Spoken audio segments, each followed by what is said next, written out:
Blended workforces are one of the hottest talent strategies today, where employers are using a mix of traditional employees with external resources like independent contractors, coaches, consultants, vendors, and technology solutions, all in order to enhance competitiveness, ensure cost flexibility, and expedite business goals. But how are the successful companies infusing blended workforces into their business strategy?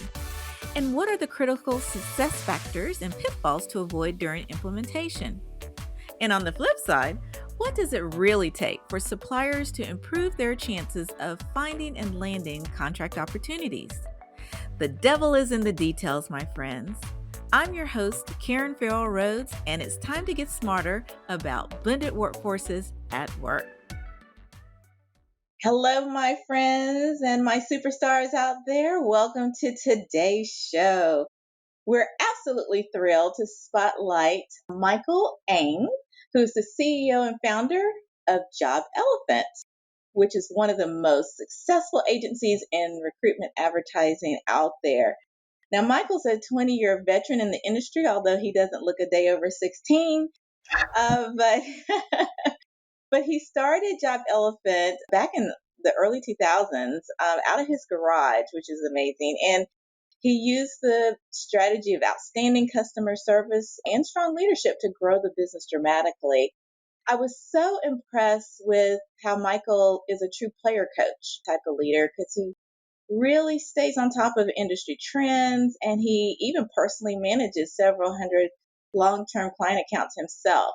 So that is so tremendous, and we're absolutely thrilled that he's joining our show to talk to us a bit about his perspectives on blended workforces. So welcome to the show, Michael. Yeah, thanks, Karen. That's great. Oh, we're so happy to have you. Well, we have a lot to dig into, but before we do this, we'd love to learn a little bit more about you on a personal level. So for just as much as you feel comfortable, can you just give us a sneak peek into either your personal life or hobbies? Yeah, sure. So I'm very spatially oriented type person. So I always like to know where everybody is. That's like my first question to you is find out, well, where are you in the world? Gotcha. So I'm in San Diego, California. This is where I've been for the last 25 years or so. I'm here with my wife, and then we've got two daughters that are young adults, let's say. I think is the best way to describe it. Wonderful. Wonderful. Well, it sounds like you have a fabulous family and you're enjoying it. And how's the weather in California right now? Because in Atlanta, it is picture perfect. How about Yeah, weather is a non-subject really in San Diego. Every once in a True. while, there's this water that comes down from the sky that we complain about, but otherwise, it's 75 and beautiful. Oh, wonderful. Well, I'm glad you're having fantastic weather like we are. And, we'll have to get through the podcast so you can get outside and enjoy it a little bit more. Well, that's awesome. Well, Michael, let's start with one of my favorite questions I love to ask is because the concept of blended workforces was hugely popular about maybe 8 to 10 years ago, but it kind of died down. But then the business strategy of blended workforces have been catapulted right back into our daily lexicon. So, my question to you is, in your opinion and from your perspective, what do you think is the power of companies considering blended workforces? And on the other side, what do you think are some challenges or makes it hard to implement? Yeah, you're right. I have been in this space for many years. I started in 1995, and we've seen these cycles of where it ebbs and flows. The pendulum swings one way or the other, right? And I've seen that time and again where we get a push for more of the temp workers or the 1099s or the contract folks, et cetera.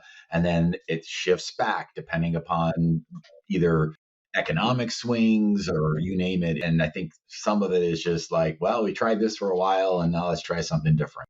But that being said, I think that there's always going to be a positive for blended workforces. I mean, there always is some degree of that in every business environment.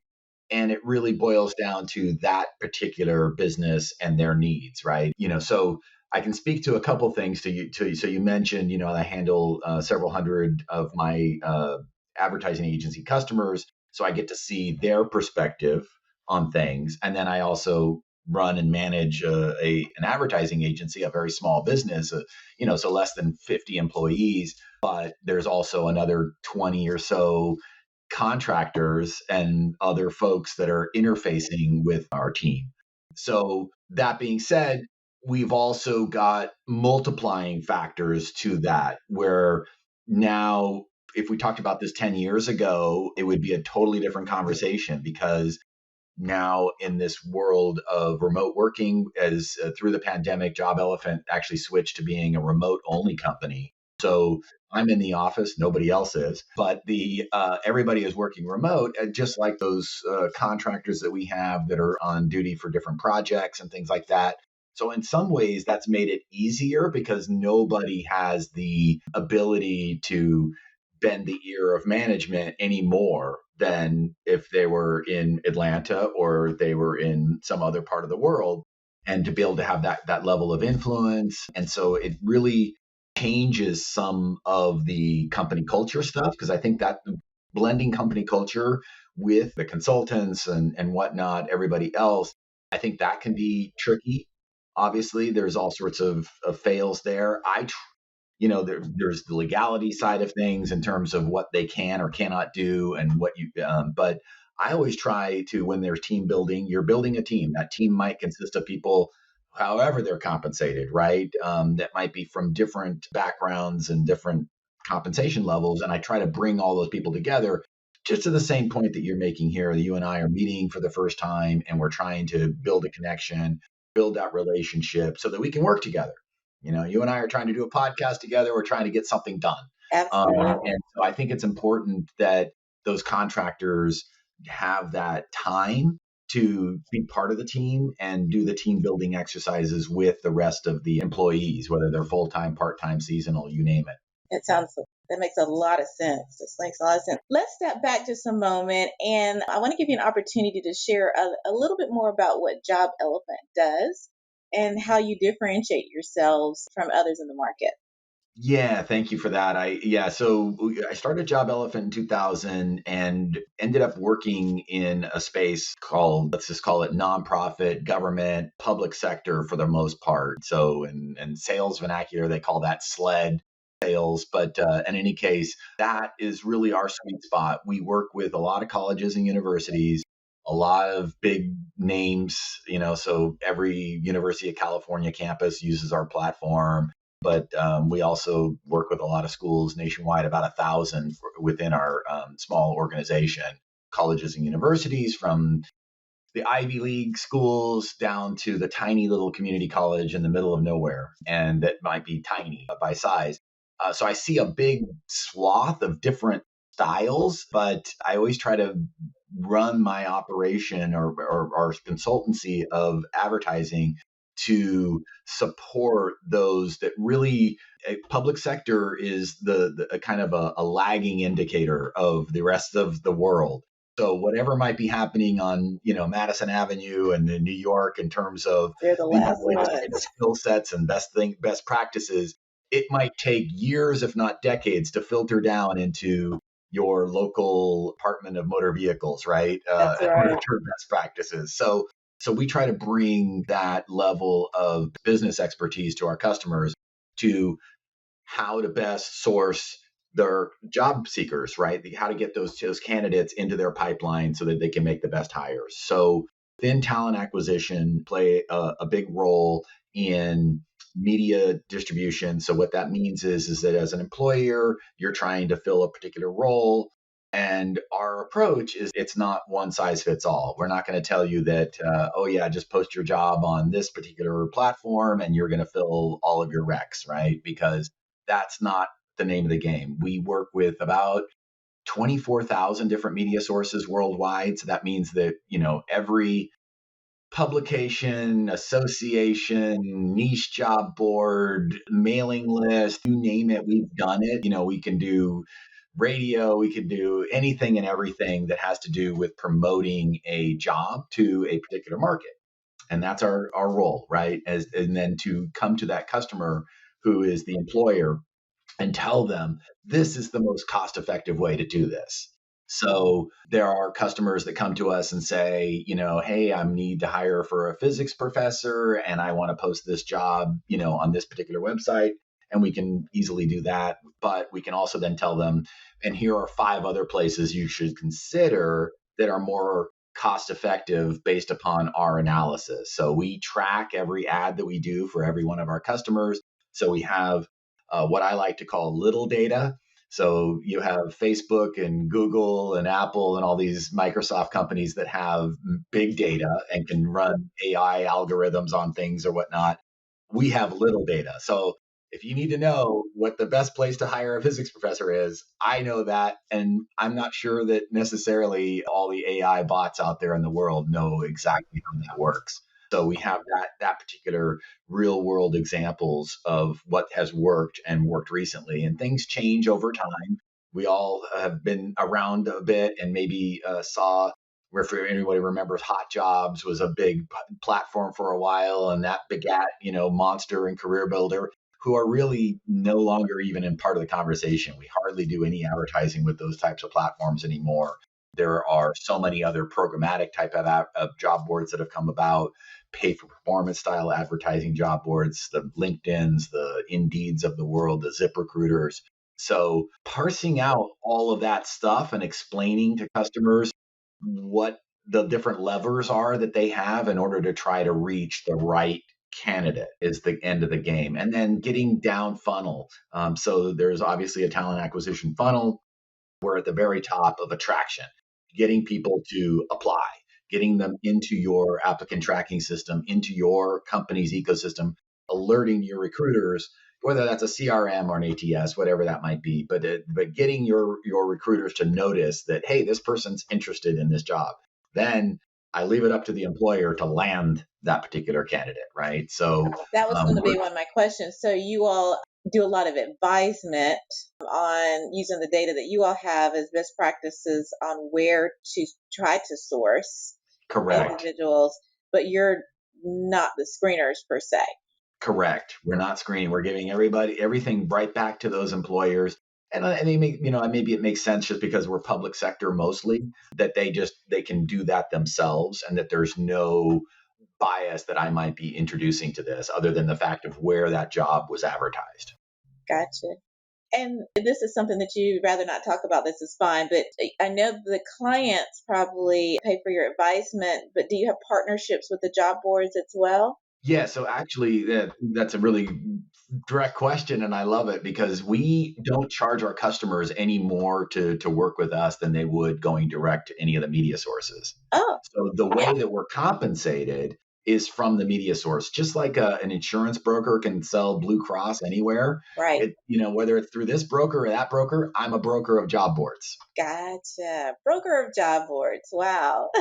I'm gonna get your pins. Broker Yeah. of job boards. That makes a lot of sense. It does. I'm curious, Michael, how has AI impacted what you all do in the process? I know if I won't say the processes of talent acquisition because that could be a 5-hour podcast, but I'll just limit it to how you all approach the work that you all do and advise your clients. Yeah, I mean, as I mentioned, we have our own data sets that we really lean heavily on, and then we're trying to supplement that or complement that with some of the machine learning that we've already been using actually for quite some time now, building out that. And I think that AI, as it's known today, I think what you and I define AI today, well, your definition and my definition might be two different definitions, first of all, and then secondly, I think that no matter what you and I define it as, 3 years from now, it'll all It'll be be out the different. window. It'll be Right. something different. So, in other words, I'm going into this pretty cautiously, if you will, to not try to give away too much of our proprietary Yes, information please as don't. to what the Please secret don't. sauce is. I don't want to necessarily share that and No, don't do it. allow some other platform to come in and take our hard work and run with it. But at the same time, I can see opportunity for speeding processes up, right? If there's some menial task that we're doing, then we've I can tell you today about 90% of all the advertising that we do, and we have a tremendous amount every minute, like just literally in the last 5 minutes, we've probably posted 500 ads.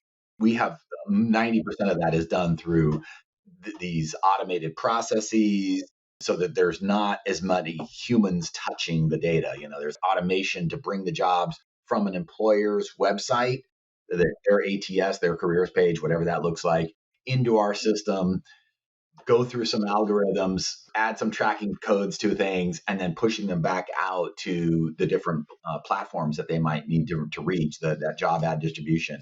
That all happens in a very fast automated process already.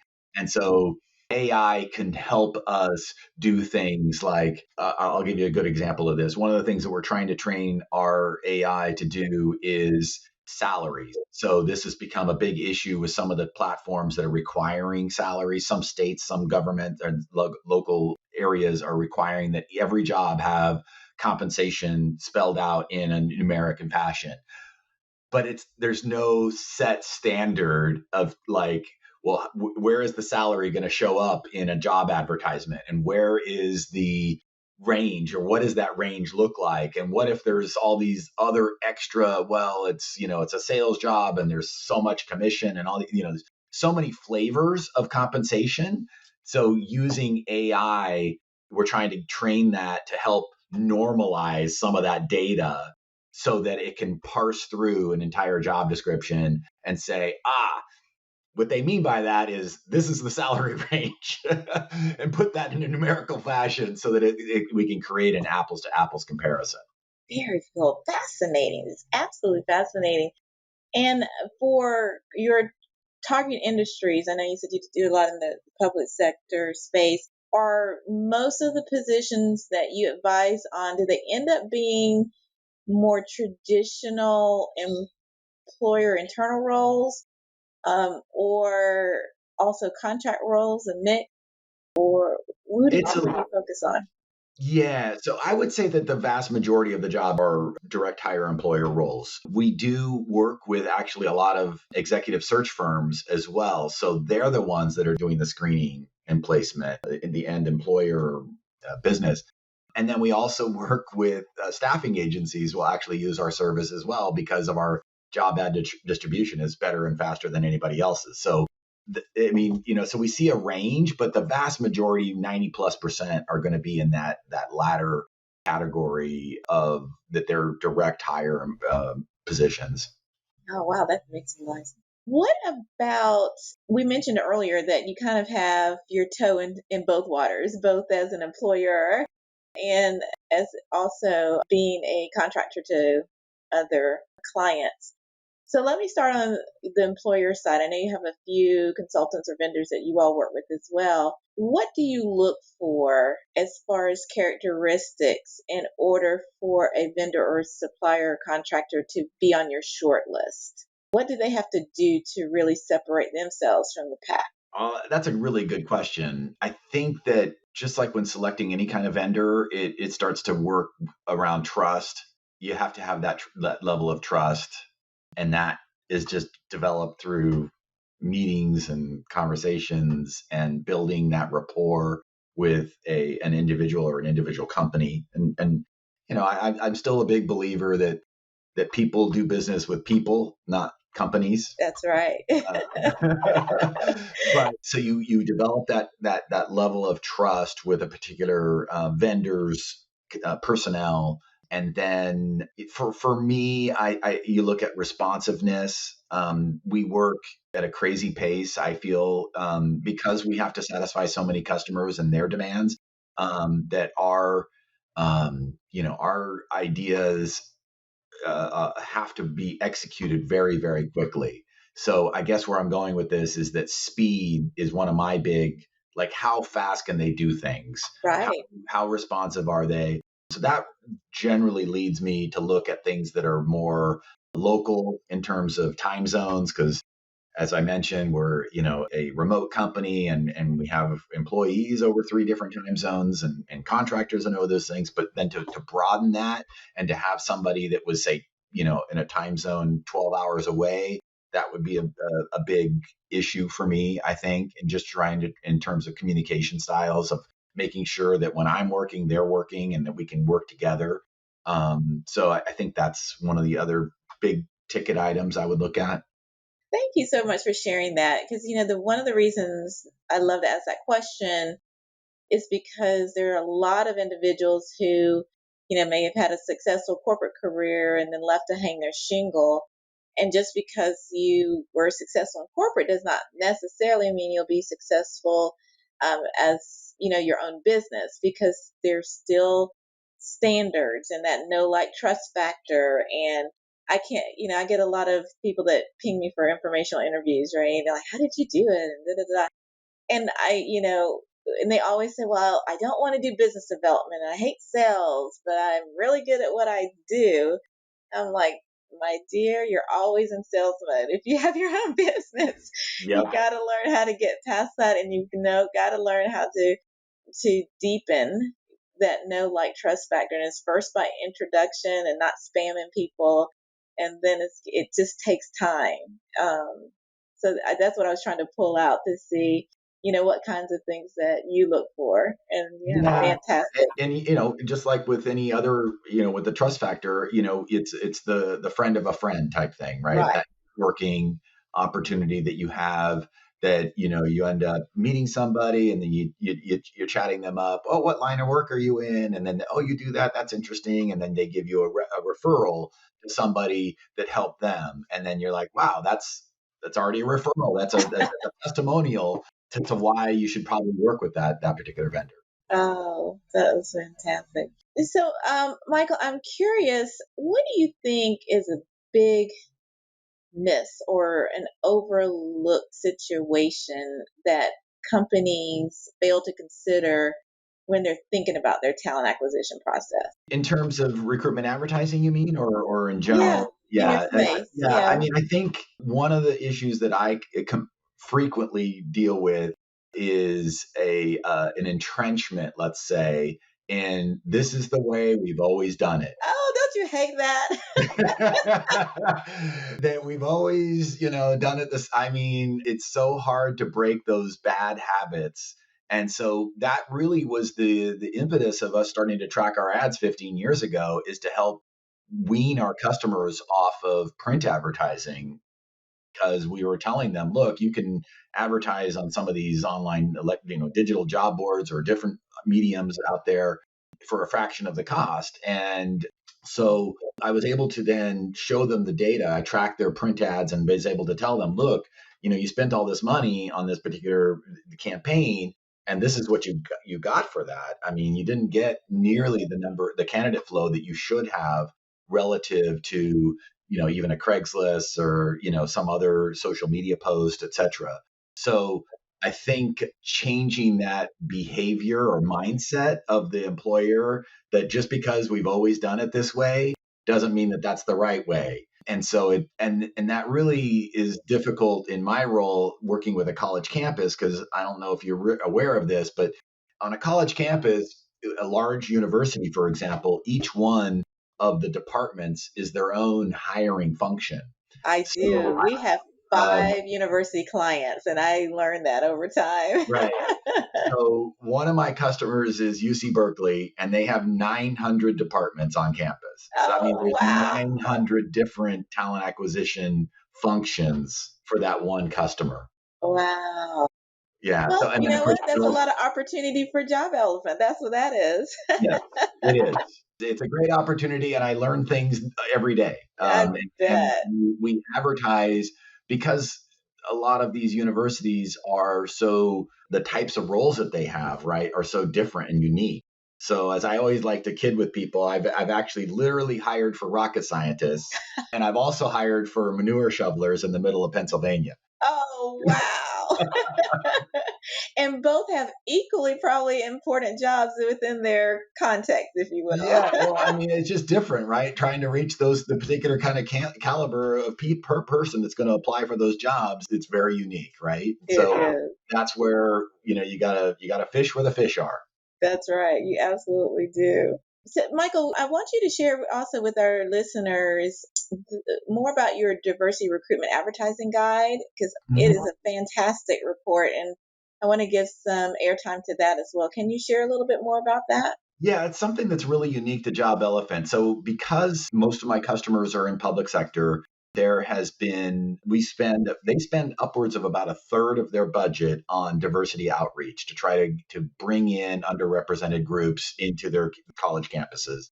And within that, I mean, the goal in general is to have a faculty and staff that mirror that student population, right? In terms of diversity and neurodiversity, you name it, whatever that might look like. And so what we've done is we've done a lot of advertising trying to reach those underrepresented groups, right? Those different types of communities that are out there. And we then put together recently, well, I would say maybe over 5 years ago, we've got this small data set. It was actually what we learned about this is that with diversity job boards, there are a lot of shady, bad actors in this space. Really? Say Yeah, more. unfortunately, I would say that more than half of them are absolutely garbage. What I mean by that is that there's just no traffic. It might have the perfect domain name and it might have a very beautiful website that has lots of jobs on it and looks very vibrant, etc. But there's literally no traffic. There's nobody there. And they charge exorbitant fees for these things and try to sell contracts and whatnot. And so one of the purposes of this report that we do on an annual basis is to basically share with our customers and our potential customers out there, well, what are you going to get? Where does when the rubber meets the road, is this a good website? Is this a good website? And it's really hard to tell because sometimes it's just a matter of like, well, it's blah, blah, blah.org versus blah, blah.com. And it's like, these seem like they would be the exact same thing, but they're not. They're totally different. They're sound alike, look alike type of, there's all kinds of scams out there, unfortunately. So caveat emptor, and you really need to look at the data to see if any of these folks are any good because one of the things that I really hate is throwing good money after bad, like to basically you think you're doing something in a positive way for your and reaching a certain community to make that change in your environment, and you're simply not. You're not reaching the right people. So we've broken this down to help.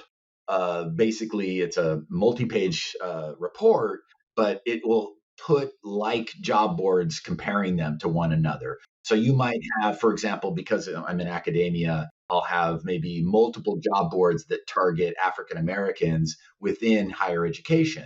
Well, it turns out there's like a dozen different organizations, associations, and things like that, HBCUs. There's all sorts of different ways to maybe target that same demographic, that same community. And then I can then break it down for you and say, well, this one's better than that one in terms of what the potential ROI could be and what you're going to get for whatever you pay for a single posting versus an annual contract, you name it. Michael, that knowledge alone is pure gold for a lot of corporations. So I hope they do definitely check you out, and we'll give you some airspace in just a minute to share where to find you. But before we let you go, as you know, we love to ask, which of the leadership execution tactics that I wrote about in my book kind of resonated with you. And you were so kind enough to share leading with the strategic decision making as being one. And for my audience listeners, leading with strategic decision making is just what it sounds like. It's about making great decisions yourself or leading a good decision making process with the teams or people that you're collaborating with. So after this conversation, I kind of have an inkling of why you chose that one, Michael, but I'll let you share with us why that resonated Yeah, as you with can, you. I'm a data nerd. I absolutely love the metrics. I let the data, it's about collecting data on everything. If you're not measuring it, you're not going to be able to see any kind of improvement. So I'm a big fan of setting up those processes to measure all the time, always be measuring something.